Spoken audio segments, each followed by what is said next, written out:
Gemeente, wanneer ons stil raak vanoggend voor die Here, dan verootmoedig ons onsself. Verootmoediging beteken dat ons 'n deel van onsself sal uitgiet.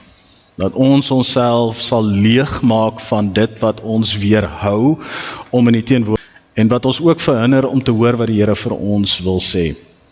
Daarom sluit ons aan by die woorde van die psalmdigter, wanneer ons ook vir die Here vra om na ons toe te kom. Dat ons ook na hom toe sal gaan en dat ons sal luister na wat hy vir ons wil sê. So kom ons maak ons oë toe, dan luister ons na die woorde in Eksodus 20, waarna ons ook gaan saam bid. Kom ons maak ons oë toe. Here my God, my hart ego u woord. Here my God, my hart ego u woorde. Julle moet my teenwoordigheid opsoek, sê u. Here, u teenwoordigheid soek ek vandag op. Moet u gesig nie van my verberg nie. Moet u dienskneg, moet u gesig nie van my verberg nie. Moet u dienskneg nie in toorn wegwys nie. U was my helper. Moet my nie verstoot of verlaat nie. God wat my red. Selfs al verlaat my vader en my moeder my, die Here sal my aanlei my op die gelyke pad, vanweë my vyande. Here Jesus, in die week van gebed het ons gehoor dat ons die nodige tyd moet inruim om stil te word by u. En ons doen dit vanoggend, Here Jesus, maar ons die afwagting dat u deur die invluistering van die Gees vandag sal neerdal. Dat u soos 'n wind sal waai binne in hierdie gebou. Dat ons u sal voel, beleef en ervaar. Dalk deur die woorde wat ons lees. Dalk deur die woorde wat ons lees. Dalk deur die woorde wat ons hoor. Dalk deur die woorde wat ons sing vandag, Here. Kom daar 'n boodskap wat u vir ons wil sê. En ek kan nie anders as om te vra, Gees van God, dat u en sê.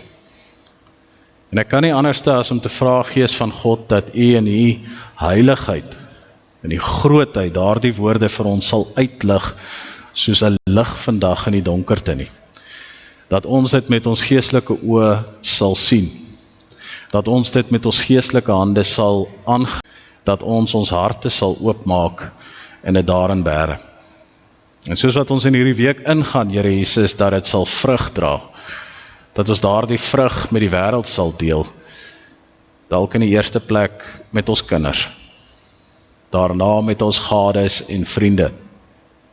Moet vul. Ons het nodig om te hoor wat u vir ons wil sê, en ons het nodig om te weet waarheen u ons stuur. Daarom kom bid ons, Here Jesus, kom praat met ons. Mag dit ook so wees, Here, dat ons sal bely, soos die profete van oud. Dat ons sal bely, soos die profete van oud. Here, ons is hier, die diensknegte is hier, om te luister en te hoor. Amen. Gemeente, genade en vrede kom na jou toe, maar dit kom nie van my af. Genade en vrede kom na jou toe, maar dit kom nie van my af nie. Dit kom van God die Vader af, die een wat die hemel en die aarde gemaak het. Jesus Christus wat gesterf het aan die kruis.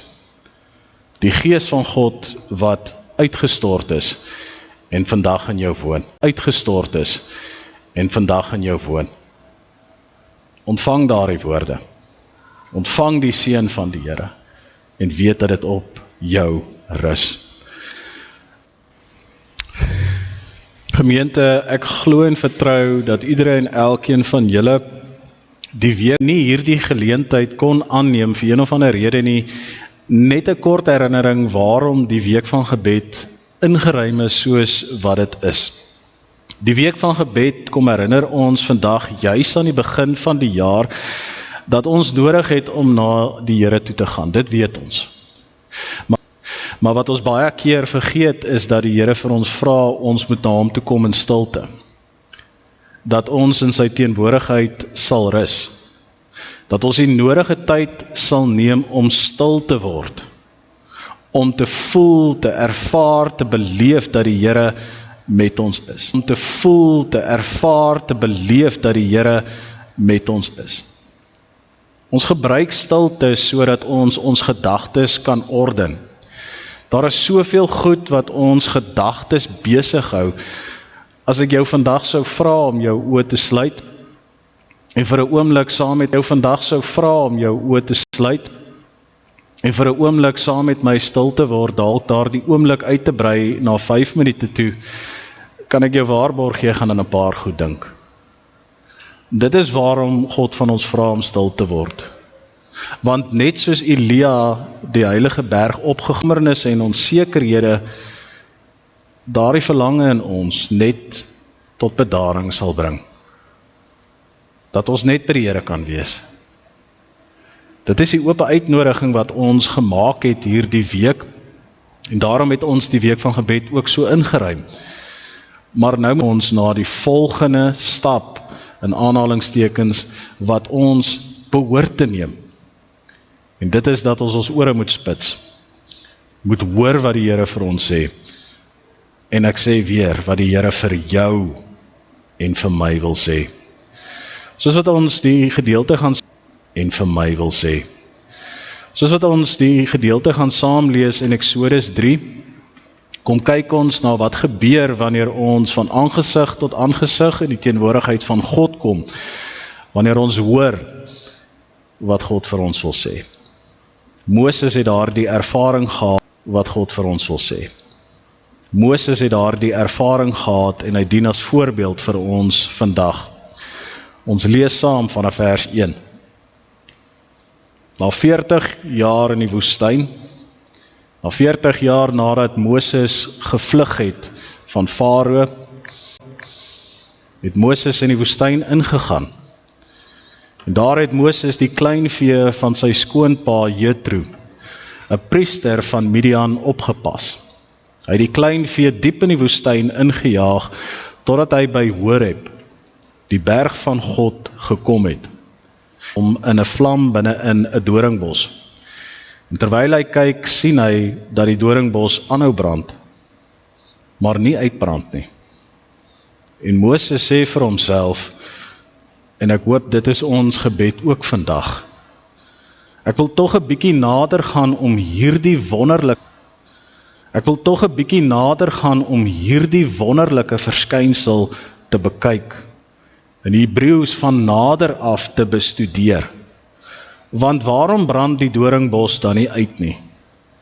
En toe die Here sien dat hy nader kom om te kyk, toe die Here syne opmerk, roep God na hom uit die doringbos uit, Moses, Moses.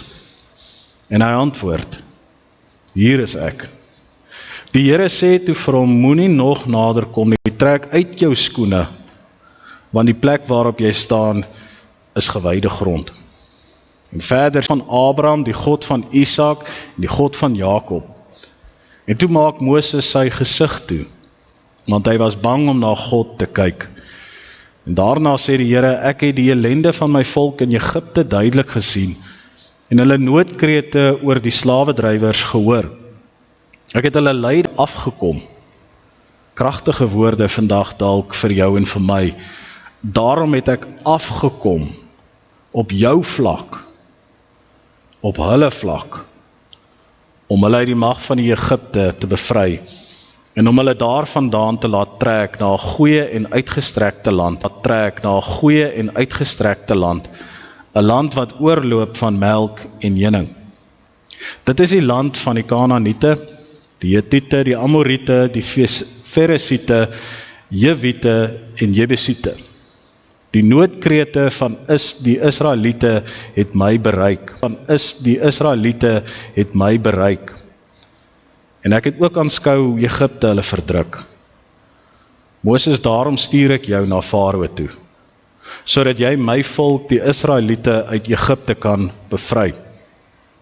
Maar soos baie van ons wat 'n roeping van die Here ontvang en wat bewus is van die implikasies daarvan, sê Moses vir God, God, wie is ek, dat ek dit by Farao sou waag, en dat ek die Israeliete uit Egipte sou bevry. God het Moses geantwoord, ek sal by jou wees, en die bewys dat ek jou gestuur het, volk uit Egipte bevry het, sal julle my by hierdie berg aanbid. Daarna het Moses vir God gesê, maar God, sê nou maar net, ek kom by die Israeliete, en ek sê vir hulle, die God van julle voorvaders het my na julle toe gestuur, en hulle vra vir my, wat is sy naam? Wat moet ek dan vir hulle sê? Hulle sal my vra, wie is hierdie God? Jy sê, dit is die God van ons voorvaders, maar daardie God het ons verlaat. Daardie God het vir jare na ons geluister en nie ingetree nie. Hoe kan ons seker wees, daardie God is nog steeds vir ons? Moses het gevra, wat is sy naam? En toe sê God vir Moses, ek is wat ek is. Gestuur. En verder sê God vir Moses, jy moet ook nog vir die Israeliete sê, die Here, die God van julle voorvaders, die God van Abraham, die God van Isak, die God van Jakob het my na julle toe gestuur. Dit is ewig my naam. Dit is die naam waarmee ek tot geslag. Ons gaan as inleiding vandag net fokus tot by vers 15, maar ek wil graag 'n uitnodiging aan jou rig vandag, om ook vanaand, as jy by die huis kom, hierdie gedeelte wat daarop volg, as ook hoofstuk 4 te gaan lees, om so klein bietjie insig te kry, rondom die gebeure wat plaas.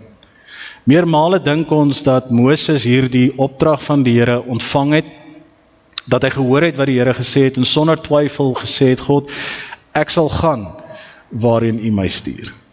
So half soos Jeremia wat gesê het, hier is ek, Here, stuur my. Het Moses gekom en vir God gesê, ek Here, stuur my. Het Moses gekom en vir God gesê, ek is hier, Here, ek sal gaan. Maar ons vergeet. Moses het groot geword in die huis van Farao. Moses het daar geleef in weelde, en op 'n dag het hy 'n Israeliet vermoor. Toe hy uitgevang is oor die dag, het hy gevlug. En hy moes na die woestyn toe gaan vir 40 jaar. En daar op die ouderdom van 40, toe hy begin het hy eers in die ouderdom van 80, sê die teksgedeeltes, by God aangekom. 'n getransformeerde mens. Iemand wat meer insigte het, dieper insigte het oor die lewe. Iemand wat dalk verstaan het, wanneer 'n taak aan jou gegee word, moet jy dit gaan doen. Want jy moet onthou, om 'n skaapwagter te wees is nie 'n eenvoudige saak nie. Jy loop nie met 'n stok. Jy moet vir hulle kos voorsien. Jy moet hulle lei na 'n plek waar rus is. Jy moet vir hulle water gee. Jy sien, God het na Moses gekyk. En sonder dat Moses dit geweet het, het hy hom reeds voorberei 40 jaar voor hy die roeping sal ontvang, om juis dit te doen waarmee hy nou tans besig is. My vraag aan jou is, in die tyd waarin jy jouself bevind, in die voorbereidingstydperk waarin jy nou is, wat is God besig om in jou te waarin jy nou is? Wat is God besig om in jou te bewerkstellig vir die toekoms? Jy sien, dit was Paulus gewees wat gesê het, alles gebeur vir 'n rede. Dit is ten goeie, sodat God se naam daardeur verheerlik kan word. Sodat God se naam daardeur verheerlik kan word. Ek sê vir jou vanuit Exodus 3 uit, moenie die tyd waarin jy jouself bevind, die tyd wat dalk vir jou uitdagend is, die tyd van voorbereiding ontken nie. Moenie te vinnig daardeur wil gaan nie. God jou roep, en waar jy gaan twyfel in jouself. Dalk is dit nie so seer dat ons sukkel om te luister na die stem van die Here nie. Maar as ons eerlik is, dat ons nie na God se stem wil luister nie. Gemeente, hoor my reg. As jy Moses was, wat gevlug het van 'n land af, wat jy geweet het, jou ken as 'n moordenaar. En hier kom God na jou toe en hy sê vir jou, gaan terug. Daar waar mense, hoe sal jy voel daaroor? Ek gebruik dalk 'n praktiese voorbeeld, sodat ons kinders en dalk ons groot mense dit ook kon verstaan. Ek wou gaan soek het vir 'n stuk broccoli, maar toe besef ek eet dit ook nie, so ek het dit nie. Maar ek moet vandag vir jou sê dat ook nie, so ek het dit nie. Maar ek moet vandag vir jou sê dat in ons lewe kan ons vir mekaar sê dat ons soms die soetigheid daarvan wil geniet. Ons wil as te ware vir ons hierdie lekker goed kry en ons wil hom oopmaak en ons wil dit in ons mond sit en ons wil dit eet, want is lekker. Suiker is daardie wonderlike middel wat 'n stof in ons brein losmaak wat vir ons sê, "Sjoe, yes, dis wonderlik om te lewe." En hier's Moses en hy het vir 40 dae 'n gemaklike lewe geleef. Hy het sweeties geëet. En nou kom God na hom toe en hy sê, "Ek het vir jou 'n opdrag." En ek wil veronderstel, Moses het die brandende bos so gekyk en na God gekyk en gesê, ek wonder wat kan daarin wees, want as ek sweeties gehad het, dan gaan God mos vir my natuurlik meer gee. Maar hier, ningspunt in Moses se lewe, God gee vir hom 'n vrug om te eet. En hy sê vir Moses, dis tyd om die dinge van 'n kind agter te laat. Dis tyd om dit wat jy vir 40 jaar geniet het, te verruil, wat jy vir 40 jaar geniet het, te verruil vir gesonde kos. Jy moet sterk wees vandag. Want daar waarheen ek jou stuur, het mense jou nodig. Gemeente, die Here roep ons van tyd tot tyd om te reflekteer oor ons geloofslewe, en dit is wat ek glo ook vandag gebeur, dat die Here ons juis hier stil maak om te sê, waar is jy? Sal jy vandag my gesonde opdragte, my gesonde kos vir jou lewe ervaar, en sal jy gaan waarheen ek jou stuur? Maar woorde wat ek hoop ons in die volgende gedeelte in Johannes 3 sal saam lees, waar ons hoor, dit is nie sonder God se teenwoordigheid nie. God ken ons. God weet hoe moeilik dit is vir ons om dalk 'n skuif te maak in ons lewe. Maar God sê, hoor net my stem in ons lewe. Maar God sê, hoor net my stem. Ek stuur jou. Gemeente, soos wat ons gesê het in die eerste skriflesing, beweeg ons nou van Moses af, bietjie nader na ons eie lewe toe. En ons kom kyk af, bietjie nader na ons eie lewe toe. En ons kom kyk na die praktiese implikasies van die woorde, die opdrag wat ons gehoor het, vanuit Psalm 27, toe beweeg het na Eksodus 3 toe. God wil met jou praat. God wil met my praat. God wil met my praat. Wat wil hy sê? Dominee, hoe moet ek weet wat die Here vir my sê? Ek kan nie vir jou sê nie. Ek weet nie. Ek weet nie hoe die Here met jou praat, is dat God praat. En dat hy met ons elkeen 'n pad stap. En dat hy vir ons sê, ek het begrip vir waar jy jouself bevind. Maar kom soek my. Kom soek my stem. Kom neem tyd om by my te hoor. Kom neem tyd self om in my teenwoordigheid in te kom. Dalk is dit 'n moeilike gesprek wat jy met die Here sal moet hê, en dalk gaan jy tyd nodig hê om te prosesseer. As daar een ding is wat ek weet, is dit wanneer ons Johannes 3 gaan saamlees, dat ons daar kan sien, dat ons daar kan sien, dat die Here vir Nikodemus huis toe stuur met alles wat hy nodig het, om 'n getransformeerde lewe te leef. Ek beloof vandag vir jou, dat as jy oop is vir die woord van God, beloof vandag vir jou, dat as jy oop is vir die woord van God en toelaat dat die Gees van God vandag hier teenwoordig met jou handel, en dat God vir jou die woorde sal gee, die regte woorde wat jy gaan nodig hê om in hierdie dag in te gaan, dalk nog hierdie week ook. Daarom die uitnodiging, die pleidooi vandag. Moenie die geleentheid wat jy het vandag om te hoor by die Here Jesus self vir jou lewe te verruil vir dagdroom nie.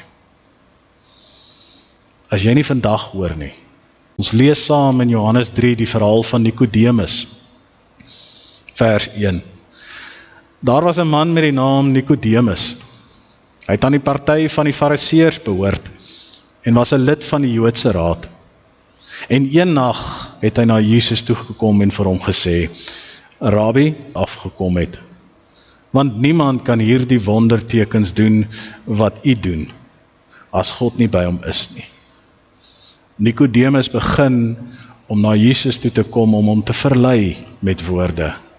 Hy het gekom in die nag, toe sy eie party hom nie kon sien nie, en hy probeer hier nag, toe sy eie party hom nie kon sien nie, en hy probeer Jesus se guns wen, deur vir hom oulike goed te sê. Maar Jesus, wat die hartklop van elke mens ken, en die behoeftes van Nikodemus geken het, nie reageer op sy mooi woorde nie, hy het gesny tot in die diepste wese van die behoefte wat Nikodemus gehad het. En dis hoekom hy sê, Nikodemus, dit verseker ek jou, as iemand nie opnuut gebore word nie, kan hy die koninkryk van God nie sien nie. Ek weet, Nikodemus, jy wil my volg. Ek weet jy wil, maar jy moet dit weet. Jy kan nie agter my aankom, as jy nie bereid is om die koninkryk van God te aanvaar nie. En daarop vra Nikodemus toe vir hom, hoe kan 'n mens gebore word as hy nou al 'n ou man is? Hy kan tog nie 'n tweede keer in sy moeder se skoot kom en gebore word nie. Hy kan tog nie 'n tweede keer in sy moeder se skoot kom en gebore word nie. En Jesus het geantwoord, dit verseker ek jou. As iemand nie uit water en gees gebore word nie, kan hy nie in die koninkryk van God kom nie. Wat uit die mens gebore is mens. God kom nie. Wat uit die mens gebore is mens. En wat uit die gees gebore is gees. Nikodemus, jou kop is so vol. Jou lewe het gekom en is gebou op soveel goed wat mense jou geleer het. Nou kom vra jy vir my, hoe moet ek die koninkryk van God beerwe? Ek sê vir jou, Nikodemus, jy moet jou gedagtes laat transformeer, Romeine 12. Jy kan nie agter my aankom as jy net eers daardie goedere wat jy gedoen het wil gaan uitleef nie. Jy moet dit agterlaat. Jou hart klop. Jy hoor sy geluid, maar jy weet nie waarheen hy vandaan afkom en waar hy heen gaan nie. En so gebeur dit met elkeen wat uit die gees gebore is. En Nikodemus vra hom toe, maar hoe is so iets moontlik? En Jesus antwoord hom, jy is die bekende leermeester van Israel, en jy verstaan dit nie. Dit verseker ek jou. Ons praat oor wat ons weet en ons getuig oor wat ons gesien het. En tog aanvaar julle nie ons getuies nie. Ek het julle van die aardse dinge vertel en julle glo dit nie. Hoe sal julle glo julle van die aardse dinge vertel en julle glo dit nie? Hoe sal julle glo as ek julle van die hemelse vertel? Niemand op aarde was al in die hemel nie, behalwe hy wat uit die hemel gekom het, naamlik die seun van die mens. En Moses het die slang in die woestyn hoog op 'n paal gesit.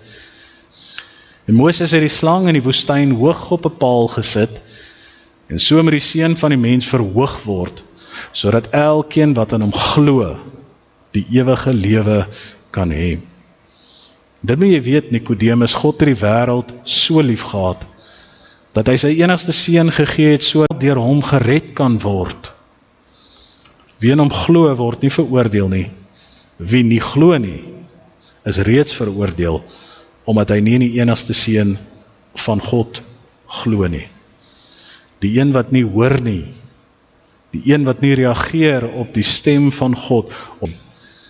Dis hy wat veroordeel sal word, omdat hy gehoor het, maar nie gereageer het nie. En so moet jy weet, Nikodemus, kom die skeiding. Die lig het na die wêreld toe gekom, en tog het die mense eerder die duisternis as die lig liefgehad, want hulle dade was sleg. As die lig liefgehad, want hulle dade was sleg. Elkeen wat kwaad doen, haat immers die lig en kom nie na die lig toe nie, sodat sy dade nie aan die kaak gestel moet word nie. Maar wie volgens die waarheid handel, kom na die lig toe, sodat dit duidelik kan blyk, dat sy kom na die lig toe, sodat dit duidelik kan blyk, dat sy dade in gehoorsaamheid aan God gedoen kan word. Ons lees tot sover. Here Jesus, ons kom vanoggend na U toe, dalk soos Nikodemus, met 'n diepe behoefte in ons hart wat ons dalk met mooi woorde wil toedraai. 'n Behoefte wat ons van U af wil ontvang. Here Jesus, ek wil by U vra, Here, dat U vir ons die woord sal oopbreek. Niks wat ek sê sal 'n impak hê, Here, as U nie daardie woorde draai en vorm en lewend maak. Die woorde draai en vorm en lewend maak nie. Dis die krag van die woord is lewe. En U sê, in my is die lewe, die ewige lewe. Daarom weet ons dat wanneer ons deur hierdie preek na U toe gaan,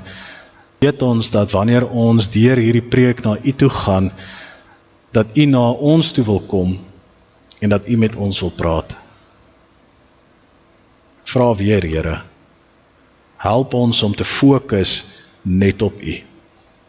Om ons oë gerig te hou op die koning wat sy kind, op die een wat op die kruis gesterf het, sodat ons kan leef.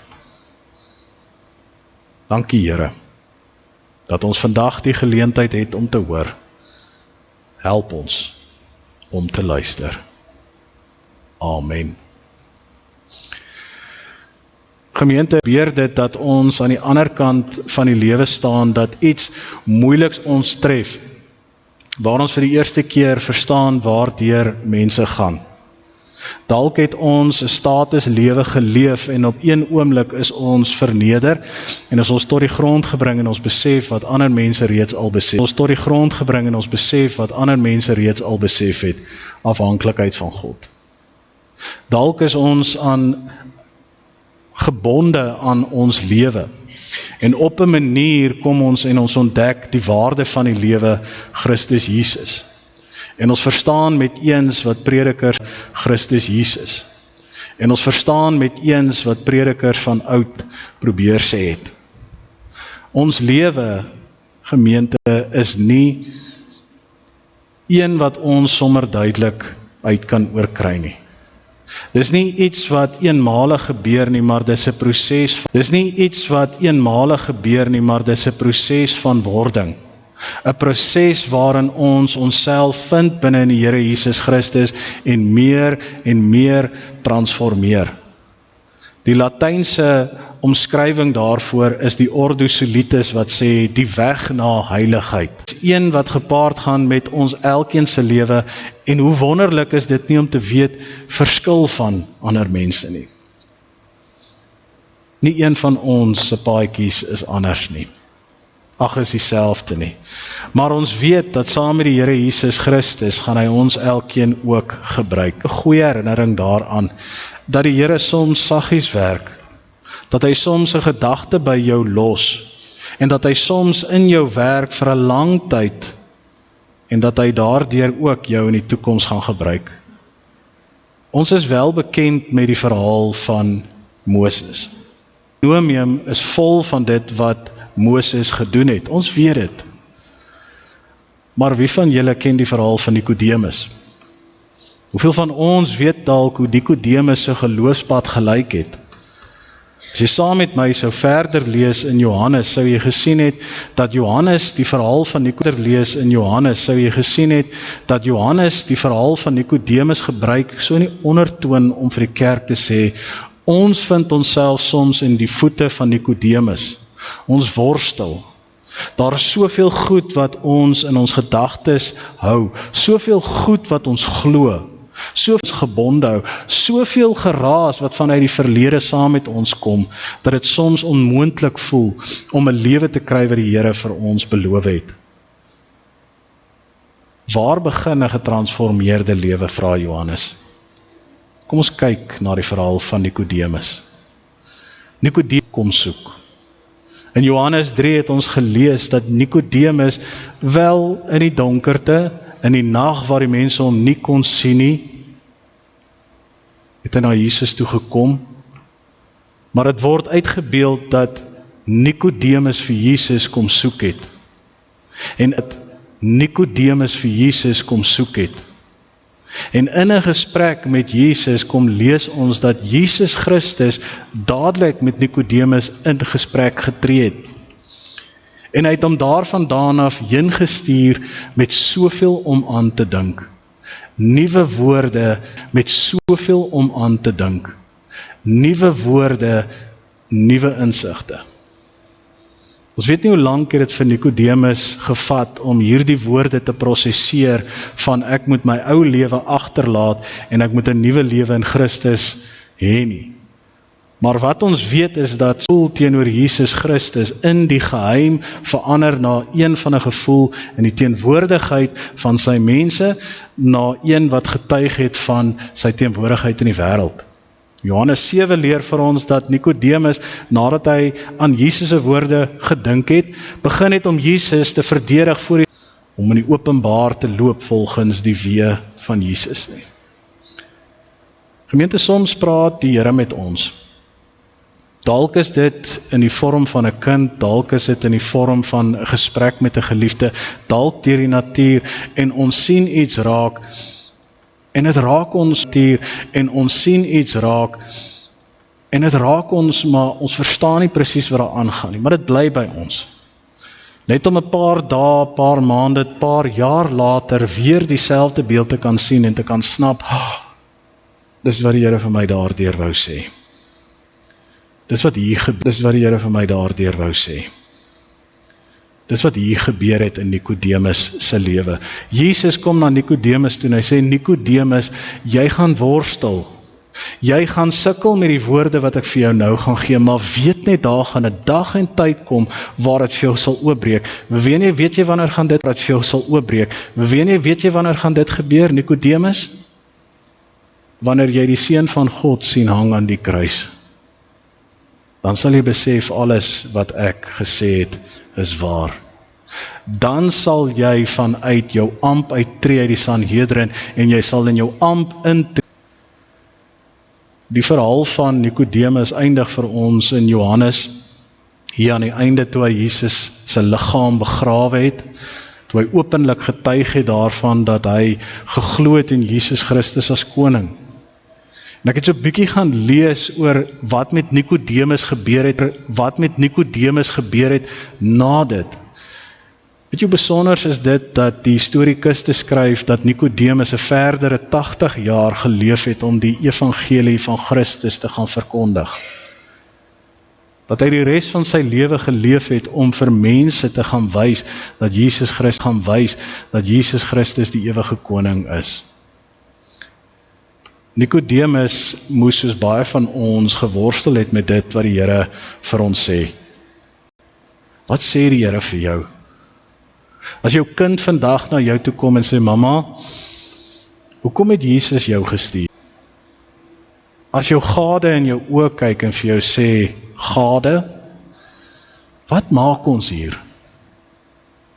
Wat sal jou antwoord wees? Ek wil veronderstel vandag, ek kan nie anders as om dit te glo nie. Dat die Here Jesus Christus ons elkeen hy wil 'n plante koninkryk hê wat mekaar dien met mooiheid, met vrug, met goedheid. Dat ek en jy 'n plek het om vol te staan. My hartseer gedagte is egter dat ons baie min weet waarom ons hier is. Hoe lank gaan dit vir jou nog vat om uit te vind waarom God jou hier op aarde gestuur het? Nikodemus kon in sy lewe die antwoord kry deur te worstel met dit wat Jesus vir hom gegee het. Moses kon daarmee erns maak nadat wat Jesus vir hom gegee het. Moses kon daarmee erns maak nadat God met hom gepraat het. Ek en jy het die Gees van God hier vandag wat met ons praat. Hoe lank sal ons aanhou hoor, maar nie luister nie en nie doen wat God vir ons sê nie? Die troos wat God vir ons sê nie. Die troos wat Jesus vir Nikodemus gee, en die troos wat Jesus ook vir ons gee vandag is om te sê, ek kom en ek kom woon in jou, ek kom werk binne in jou, ek kom skaaf binne in jou, ek wil jou transformeer, maar gee my net 'n kans om dit te doen. Weet jy hoe verander jy? Wanneer jy luister na wat ek vir jou sê. Maar Jesus sê ook vir Nikodemus, en deur Nikodemus vir ons elkeen, ek kan jou ook net soveel troos om vir jou te sê, jy het 'n plek om vol te staan. Vol staan is in jou hande. Julle ken die verhaal van die leeuwelpie, wat gevind is deur die boer en wat grootgemaak is tussen skape. En die skape het eendag gewei en toe was daar 'n aanval van 'n trop leeu's. En die skape is was daar 'n aanval van 'n trop leeu's. En die skape is uit mekaar uitgejaag en die jong leeuwelpie wat nou self 'n leeu was, het daar gaan wegkruip agter 'n bos. En een van die leeuwmannetjies het hom nader getrek en gesê, waarheen gaan jy? Wat soek jy agter die bos? En nie staan nie, want in sy mentaliteit waarmee hy groot geword het was, ek is 'n skaap. En is eers toe daai mannetjies leeu hom nader gebring het aan 'n waterpoel, dat hy vir hom gewys het hoe hy lyk, dat die mannetjie leeu met eens verstaan het. Ek is gemaak om 'n skaap te wees nie. Kultuur wat vir ons leer dat ons minder is as wat God ons gemaak het om te wees. Ons leef in 'n kultuur wat vir ons sê, moenie glo in die wonders van God nie, moenie glo dat God jou uit jou omstandighede uit kan oprig en jou iets kan laat beleef waarin jy nooit aan gedroom het nie. Bly wees tevrede. Toe Nikodemus na Jesus toe gekom het God vir hom gesê deur die mond van Jesus, jy het 'n keuse om nou te maak. Gaan jy hoor wat ek vir jou sê? Gaan jy luister na wat ek vir jou sê? Of gaan jy luister na wat ek vir jou sê?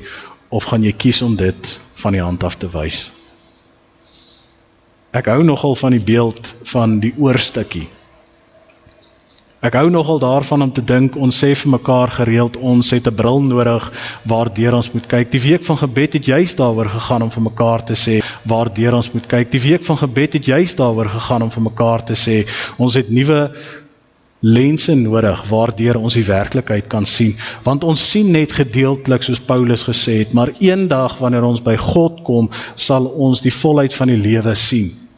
Ons het nuwe oë nodig. Die volheid van die lewe sien. Ons het nuwe oë nodig, maar dalk het ons 'n gehoorstukkie nodig. 'n Gehoorstukkie wat ons help om in te skakel in die frekwensie van wat die Gees van God vir ons wil sê. God sê vir jouself, en dit gaan 'n moeilike keuse wees, maar hy stuur hom nie net weg met 'n keuse en hy stuur hom ook weg met 'n belofte. Wat is daai belofte? Die belofte wat Jesus vir hom sê is, ek stuur jou weg met die wete dat ek met jou gaan. Ek stuur myself saam met jou. Die keuses wat jy gaan maak vir die Here soms in jou lewe, die keuses wat jy self moet maak vir jou eie bestaan, die keuses wat jy soms moet maak vir jou kinders, vir jou huwelik, vir jou gesondheid, kom nie maklik, is nog steeds joune. As God ons wegstuur vandag, dan kom stuur hy ons weg met die woorde wat ons gelees het in vers 14. Die metafoor wat hy gebruik het toe hy vir Nikodemus gesê het, Nikodemus, ek wil jou herinner aan die teks in Numeri 21. Ek wil jou herinner aan die teks in Numeri 21. Moses en sy volk het in die woestyn geleef en daar was 'n plaag van slange. Daar was 'n plaag van slange wat baie van die Israeliete doodgemaak het. En toe het God vir Moses gesê, vat 'n goue slang, sit hom op 'n paal, Israeliete daarna kyk, hoekom? Want daardeur wil God sê, solank as wat jy onder kyk, solank as wat jy vaskyk aan jou probleme, sal daardie probleme jou jaag en sal jou vernietig. Maar as jy jou kyk lig en jy kyk na my, dan kan jy weet jy sal dit maak. Jesus het geweet toe hy vir Nikodemus gestuur het dat hy iewerste sal moet opkyk. En die kragtigste beeld wat hy kon gebruik het is om te sê, Nikodemus, die dag sal kom waar jy opkyk na die gebroke God. Die God wat sy liggaam stikkend gemaak het. Die God wat sy liggaam stikkend gemaak is vir jou. En as dit jou nie raak nie, as dit jou nie help om in hierdie wêreld anders te leef nie, dan het ek niks meer om vir jou te gee nie. Vandag kom sê ons om vir jou te gee nie. Vandag kom sê ons vir mekaar, Jesus het vir ons gesterf. Ons kan weet, ons kan hom vertrou. Maar ons het nodig om te reageer op dit wat God vir ons wil sê. Dit mag 'n worsteling vat, dit mag dalk 'n soeke vat om te hoor wat God vir ons wil sê, maar ek wil by jou pleit. Moenie ophou om die stem van God te soek vir jou lewe nie. Hoeveel mense sterf sonder om te weet waarom hulle ooit op aarde geleef het? Hoeveel van ons beeld wat my baie raak? 'n beeld wat ons as samelewing soms saamvat wanneer ons kyk na ander mense se lewens. Wanneer ons vir mekaar sê, God het ons geroep, dan roep God ons dalk nie vir roem en eer soos ons buurman nie. Vir roem en eer soos ons buurman nie. Hy roep ons dalk nie om 'n groot mega boer te wees nie. Hy roep ons dalk om 'n familiemens te wees. Die verhaal van 'n man wat die stem van God gehoor het, baie soos vandag raak my. Wat die stem van God gehoor het, baie soos vandag raak my. In 'n oomblik waar die man in die kerk gesit het, het hy sy oë toegemaak en hy was besig om te dagdroom. En in daai oomblik van dagdroom het God opgedaag soos 'n helder engel. En die man het gekyk, helder engel. En die man het gekyk en God het met hom gepraat en vir hom gesê, man, ek roep jou om die deur oop te hou vir jou kind. Hierdie man het baie arrogansie gehad, baie gedagtes gehad, vrese en bekommernisse, verlange gehad om geopenbaar het wat hy moet doen, net so vinnig vergeet soos wat hy by die kerk uit is. Hy het sy lewe geleef, hy het alles bereik wat hy graag wou, en op 'n dag toe sterf hy. En hy kom by God aan. En God sê vir hom, man, jy het nooit jou volle potensiaal bereik nie. Toe neem God hom terug na die spieël van die wêreld toe. En hy wys vir hom wat kon gebeur het as hy die deur oopgehou het vir sy kind. As hy minder gewerk het, meer tyd gespandeer het aan sy kinders. As hy minder bekommerd was oor die toekoms en meer bekommerd was oor wat in my kind se hart aangaan, sou hy gesien het alles wat hy graag wou gehad het sy kind ontvang. Ek het die week vir die verskillende groepe, ons plant nie bome vir onsself nie. Ons plant bome vir ons nageslag. God kom na ons elkeen toe vandag en hy kom sê, ek het vir jou boodskap. Hoor my, ek stuur jou. Moenie doen net wat gevra is nie. Jou lewe sal armer wees daarvoor. Mag die Here ons help om te reageer op sy stem. Ons bid saam.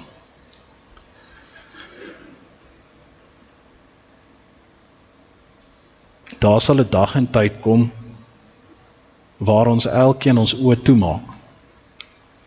Waar ons as gelowiges in die ewigheid sal ingaan en waar ons ewig saam met U sal wees.